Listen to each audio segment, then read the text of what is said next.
Innal hamdalillah wa syukru ala nikmatillah bi inayatihi wa taufiqihi yatarhamu ibaduhul mu'minun wa bi izzatihi wa qudratihi yartaji uddolimun.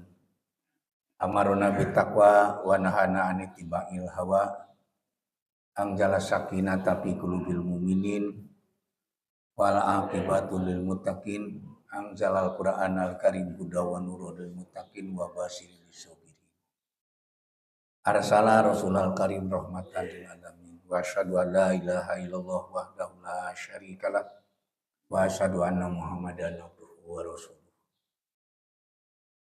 Bapak-bapak jemaah al-Islam rahimakumullah, setelah kita panjatkan puji dan syukur kehadirat Allah Subhanahu wa taala bahwa kita masih diberi kesempatan usia untuk menambah amal soleh dan bekal kita menghadap Allah Subhanahu wa taala. Dan sehubungan kita sudah ada di bulan haji, yaitu sekarang sudah sebagian jamaah calon haji sudah pada pergi, dan bulan haji itu Syawal, Dzulqa'dah dan Dzulhijjah. Itu yang disebut Asyhuril Hajj. Pelaksanaan ibadah haji ada 3 kaifiat.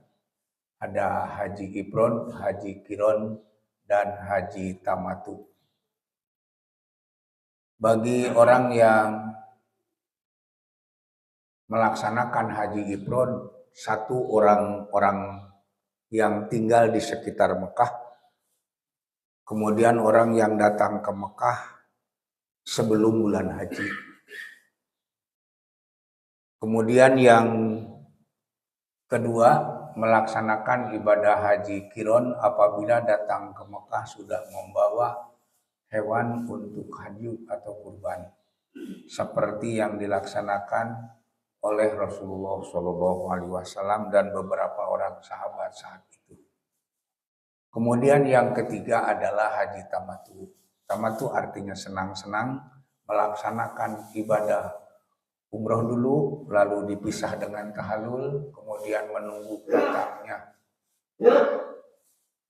musim haji tanggal 8. Di tanggal 8 bulan Dzulhijjah yang disebut hari Tarwiyah, mulai mempersiapkan diri mandi dan ihlal untuk haji.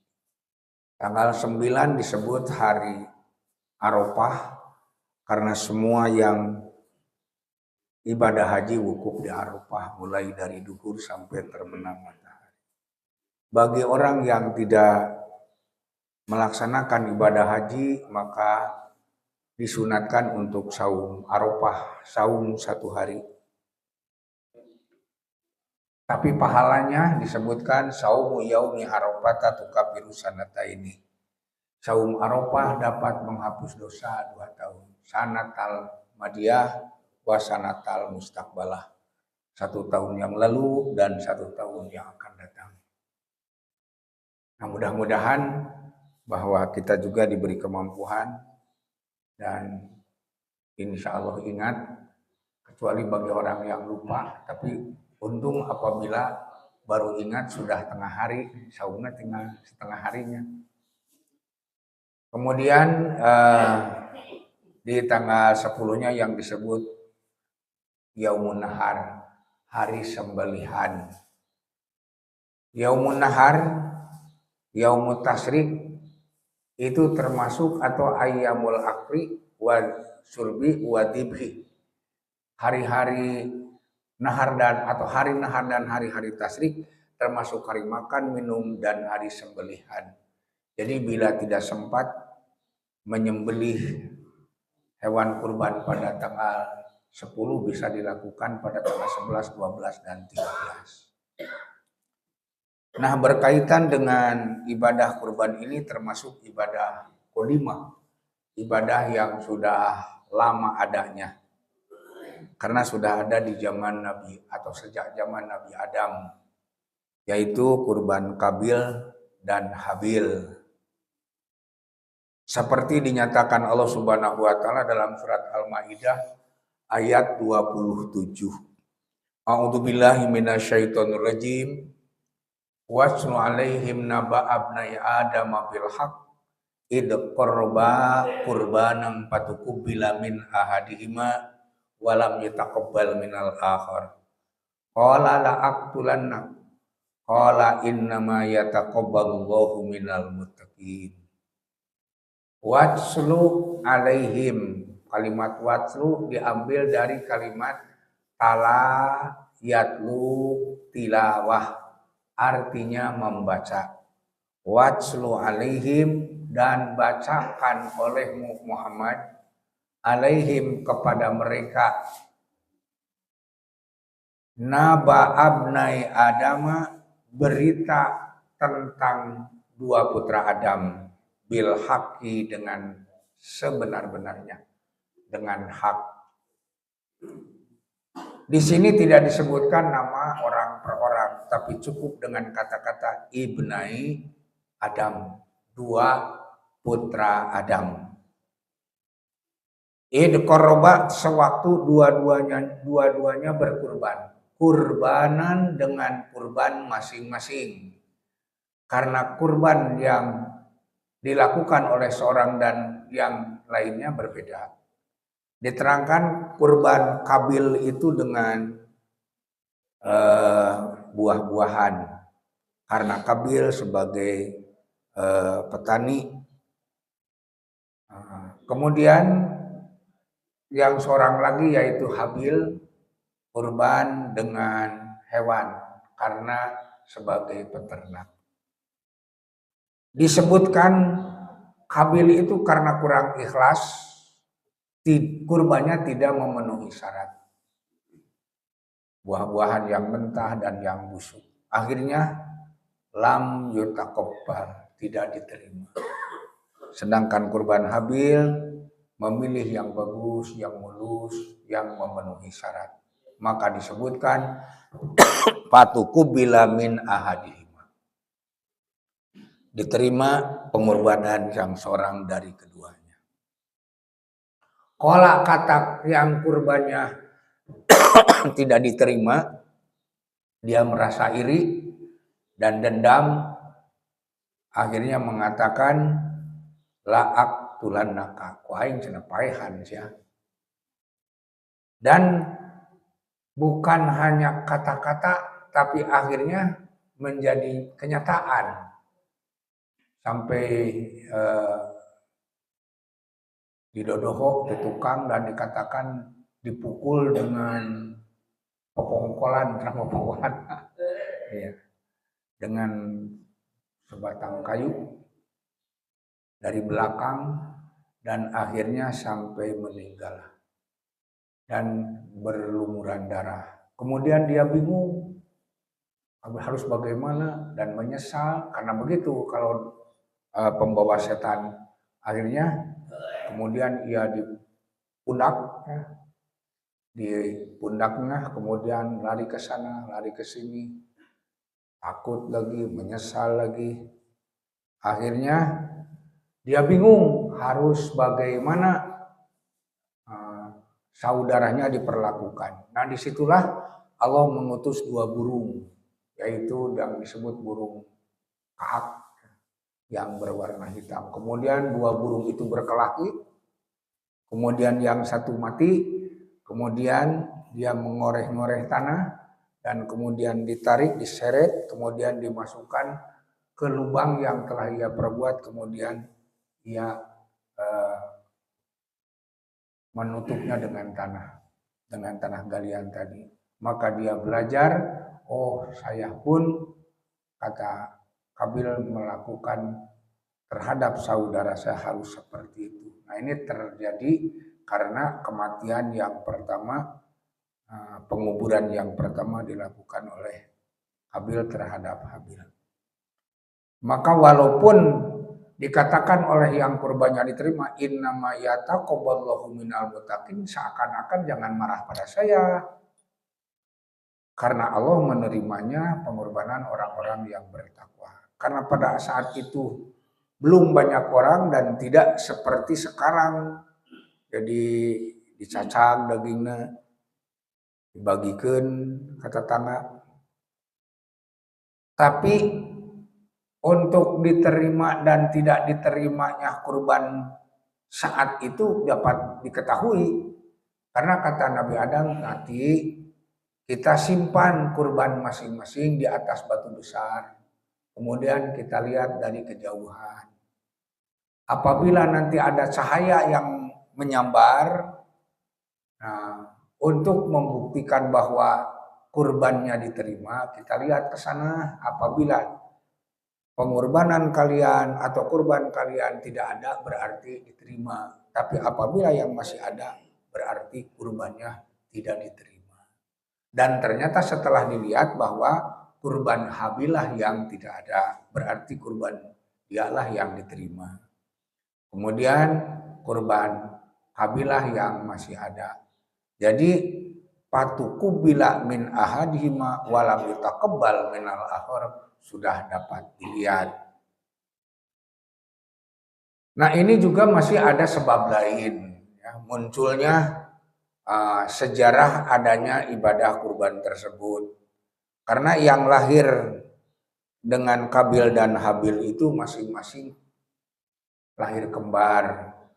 Jadi satu pasang. Yang lahir bersama Kabil namanya Iklimia. Kemudian yang lahir bersama Habil Liwada. Menurut pandangan mereka atau dalam riwayat disebutkan yang lahir bersama Kabil itu lebih cantik daripada yang lahir bersama Habil. Nah, disitulah keadaan muncul rasa dendam karena inginnya dia kawin dengan yang lahir bersamanya, tapi dipasangkan justru dengan adiknya. Kata Ibnu Atiyah, al-muradu bittaqwa, karena tadi disebutkan innama yataqabbalullahu minal muttaqin, hanyalah Allah menerima dari orang-orang yang bertakwa. Al-muradu bittaqwa huna, maka yang dimaksud takwa di sini ittiqa'u syirki, ini berdasarkan ijma' ahli sunnah, yaitu berhati-hati dari perbuatan syirik. Kenapa? Karena banyak dari kalangan orang-orang kafir juga ada yang disebut ibadah dengan mengorbankan ternak, dengan mengorbankan binatang. Bahkan ada yang disebut parepeh, ada yang disebut bela, ada yang disebut salisih di namanya. Dulu itu seperti itu. Jadi apabila melepaskan binatang, bahkan ada yang disebut atiroh, yaitu penyembelihan yang diperuntukkan untuk berhala. Bahkan dulu di zaman jahiliyah, apabila mengadakan sesuatu kurban itu, darah hewan yang disembelih itu dilaburkan ke tembok Ka'bah. Makanya bahwa la paro'a wala atirota, al paro dan atiroh laisa minal islami, karena ada sembelihan khusus di bulan Rajab. Nah makanya la paro'a wala atirota, paro dan atiroh itu bukan cara ibadah dalam Islam. Nah di mana keadaan kurban merupakan ibadah yang setiap umat juga ada. Al-muradu bitaqwa huna ittiqa'u syirki bi ijma'i ahli sunnati, berdasarkan kesepakatan ahli sunnah. Faman yattaqahu, maka barang siapa yang bertakwa kepadanya, wa huwa muwahhid, itulah orang yang bertauhid, orang yang mengesahkan Allah. Karena kurban tadi disebut bahimatul an'am. Jadi bisa bahimatul an'am itu unta masuk, kemudian sapi atau kerbau, kemudian kambing atau domba. Itu yang disebut bahimatul an'am. Famanittaqahu wa huwa muwahhid fa a'maluhu allati tusaddiqu biha niyatuhu makbulah. Maka amalnya yang dibenarkan dengan niat, karena ada hadis innamal a'malu binniyat. Walaupun kita menyembelih, mereka orang kafir juga menyembelih, niatnya berbeda. Kalau kita niatnya berkurban, kalau mereka niatnya untuk berhala. Maka disebutkan tusuddiqu biha niyatuhu makbulah. Wa amal mutaqqis syirka wal ma'asya, sedangkan orang-orang yang berhati-hati dari perbuatan syirik, dari kedurhakaan, falahud darajatul ulya, maka baginya akan memperoleh derajat yang mulia, derajat yang tinggi, yaitu minal qabuli wal khatmi birrahmati. Ibadahnya diterima dan berujung mendapatkan rahmat atau masuk surga. Qala Adi bin Sabitin wa ghairuhu, kata Adi bin Sabit dan yang lainnya, kurbanu muttaqi hadhil ummah as-shalah, dan kurban yang bertakwa dari umat ini adalah sholat. Ini sholat juga termasuk kurban secara bahasa, karena kurban tadi diambil dari kalimat koruba, takorub, mendekatkan diri. Jadi sholat juga termasuk pendekatan diri seorang hamba kepada Allah Ta'ala. Dan Nabi juga pernah bersabda, sewaktu mau menyembelih sampai mengucapkan hada kurbani wa kurbanu ummati. Inilah pengorbanan aku dan kurban umatku.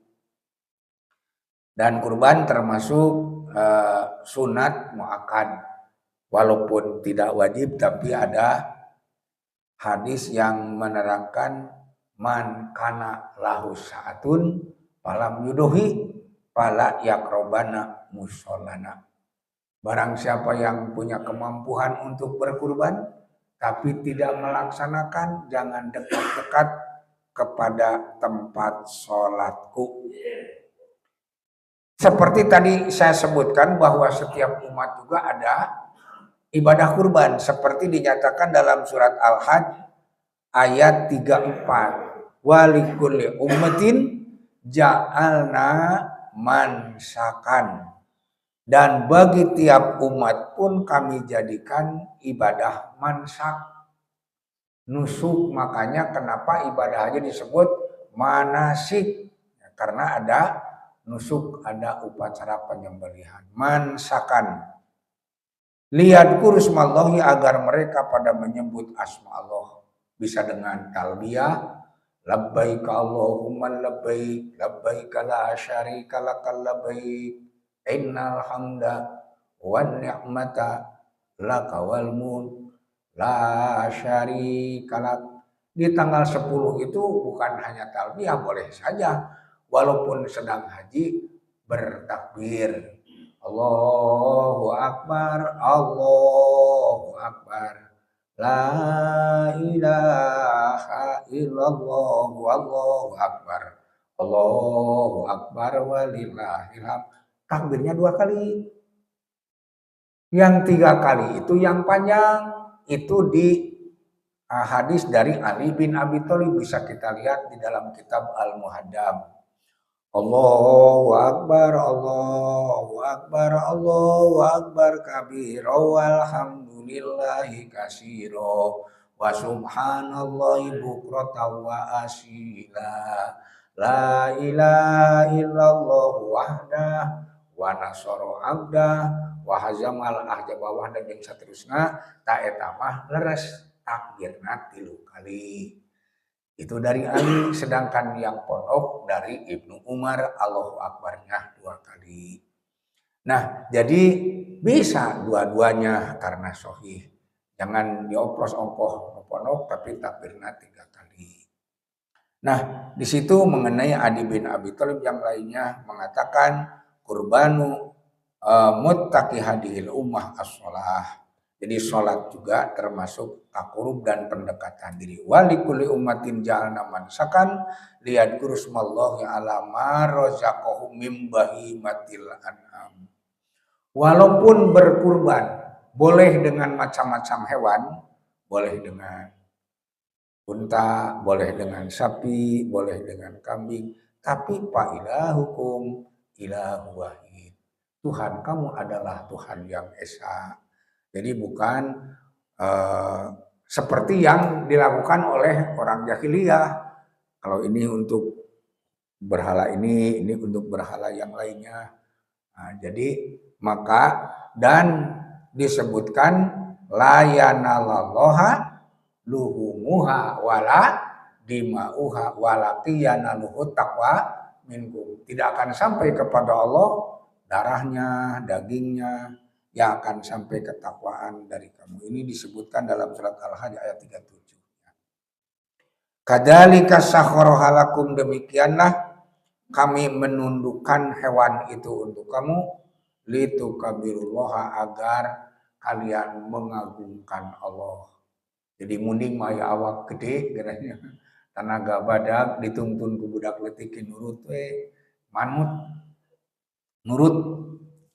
Nah, makanya disebut sakhkharaha lakum litukabirullaha, supaya kalian mengagungkan Allah ala mahadakum, sesuai dengan petunjuk.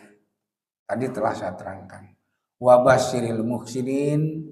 Nah, ada kalimat wabasyiril muhbitin seperti tadi di Al-Hajj 34. Akhir ayatnya kata-katanya wabasyiril muhbitin, berilah berita gembira orang-orang yang tunduk, orang-orang yang patuh kepada Allah. Dan di sini wabasyiril muhsinin, karena kurban itu tidak ada mustahiknya. Bahkan orang kafir sekalipun mun hayangan mabere tina daging kurban. Makanya kurban itu menyembelihnya. Apabila sudah menjadi daging, sudah menjadi barang sedekah. Makanya yang berkurban pun disunatkan, kata Imam Syafi'i, untuk memakan dari bagian daging yang ia kurbankan. Dan diambil dari kalimat faida wajabat junubuha fakulu minha wa atimul qani'a wal muqtaro. Apabila telah roboh badannya, karena dulu menyembelih unta itu disebutkan showab. Showab itu berdiri di 3 kaki. Karena kaki yang satu ditarik ke atas, dilipat, kemudian hulunya didanghakeun. Nah, kemudian diikat kepada kaki yang diangkat tadi. Maka disebut showab. Berdiri di 3 kaki. Faida wajabat junubuha, apabila sudah roboh, berarti darahnya sudah habis, ruhnya sudah keluar, fakulu minha, makanlah oleh kalian dari padanya, wa atimul qani'a wal mu'taro, dan beri sedekahkan kepada orang-orang fakir yang tidak minta-minta dan orang-orang fakir yang minta-minta.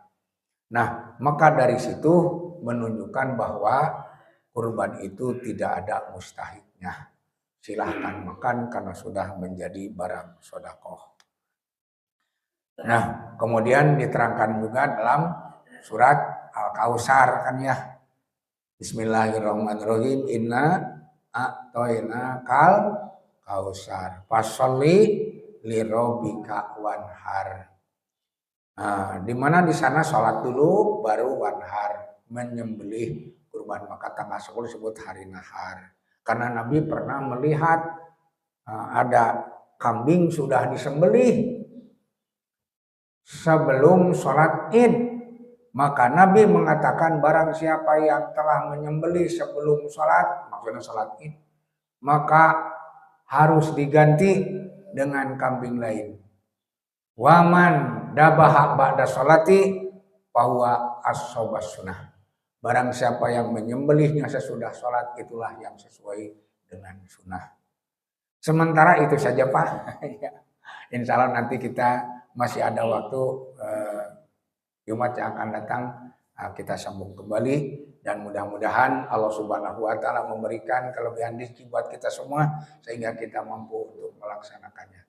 Rabbana la tuzigh qulubana ba'da idh hadaitana wa hab lana min ladunka rahmah innaka antal wahhab. Subhana rabbika rabbil izzati amma yasifun wa salamun alal mursalin walhamdulillahi rabbil alamin. Wassalamualaikum warahmatullahi wabarakatuh.